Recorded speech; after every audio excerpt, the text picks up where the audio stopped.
everyone. Today we will start the new chapter and the name of the chapter is Birth of Coal. So let's begin the chapter. Chapter 3, Birth of Coal. In this chapter, you will read about the birth of coal. We use it in different ways, read and learn. There was a time long ago when fish and reptiles lived in the sea, but no animals or people lived on land. तो एक बहुत बहुत बहुत पहले की बात है. एक ऐसा समय भी था जब मेरीन एनिमल्स जैसे फिश और रेप्टाइल्स जो थे वो सी में रहते थे, लेकिन उस टाइम पे लैंड पर कोई भी एनिमल नहीं था और ह्यूमन बीइंग नहीं थे. At that time thick green jungles covered the land, और उस टाइम पे सिर्फ जंगल हुआ करते थे.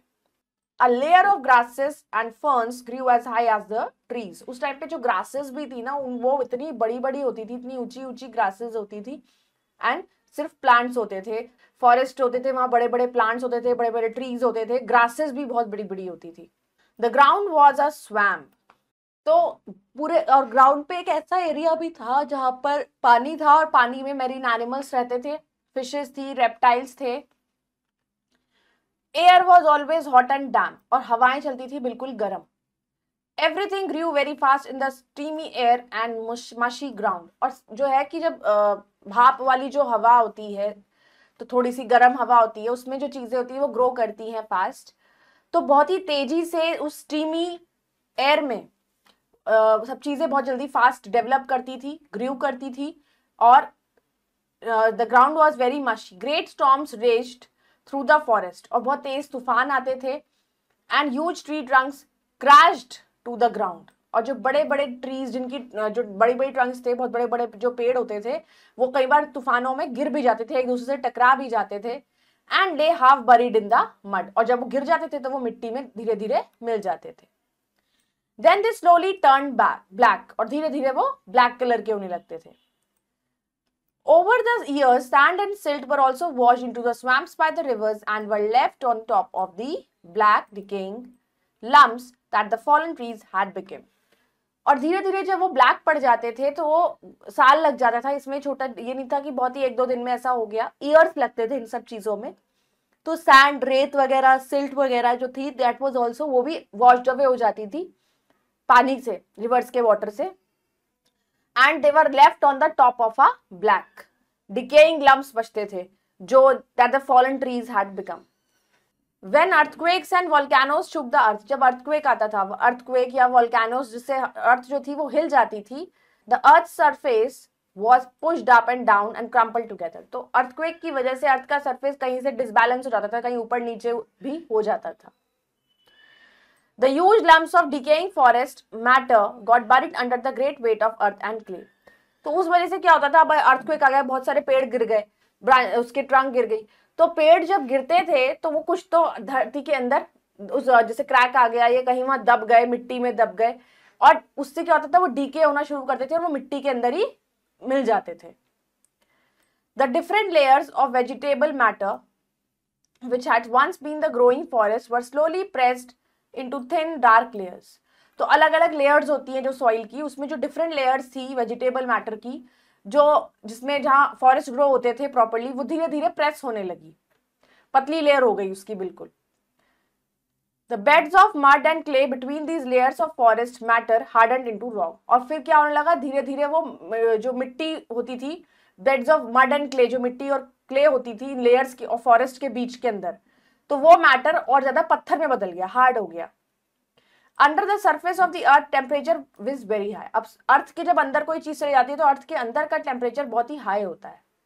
Hair layers of mud buried the coal deeper under the surface. अब जो मिट्टी जो उसके अंदर चली जाती थी, जो बरी की जाती थी कोल के अंदर, वो डीपर डीपर अंदर सरफेस के अंदर जाती थी और वो मतलब ब्लैक हो जाती थी.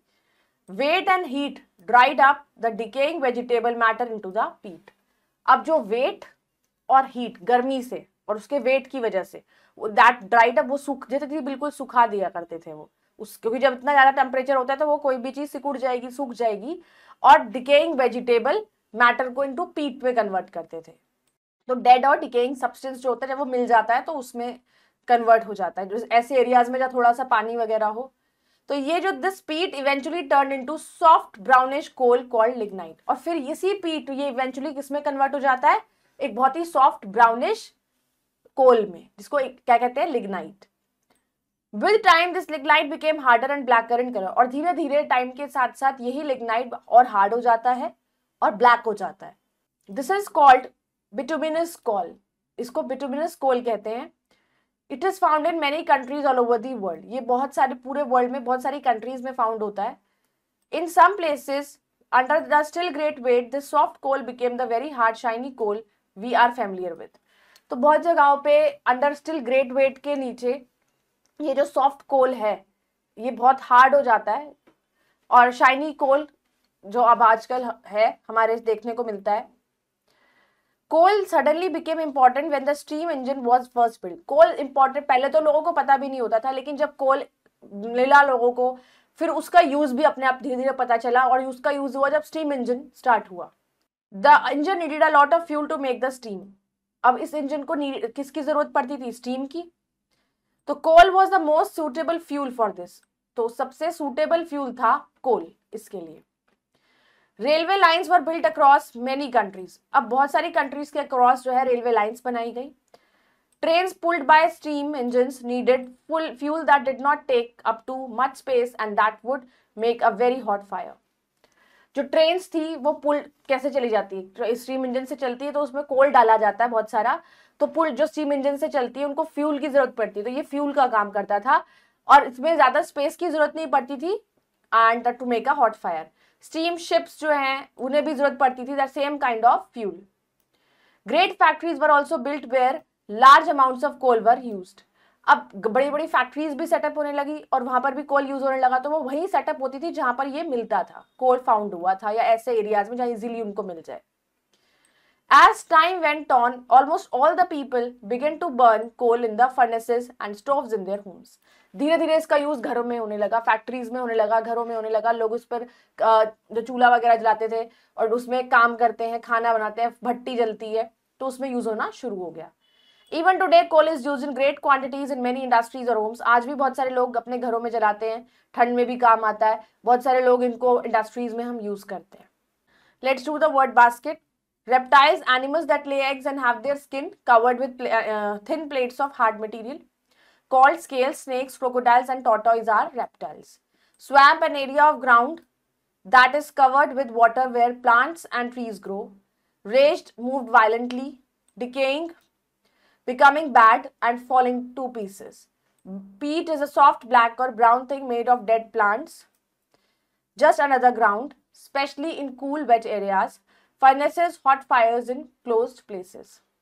Let's do the exercise. Understanding the text. Pronounce correctly. Reptiles, swamp, crashed, hardened, temperature, decaying, bituminous, furnaces. Now let's do tick the correct option. Long, long, long ago there were no animals. No animals कहाँ पर नहीं थे? Land पर. Land was covered with thick green, forest से cover था पूरा land. Air was always hot, गर्म हवा थी. The air was always damp and hot, both A and B.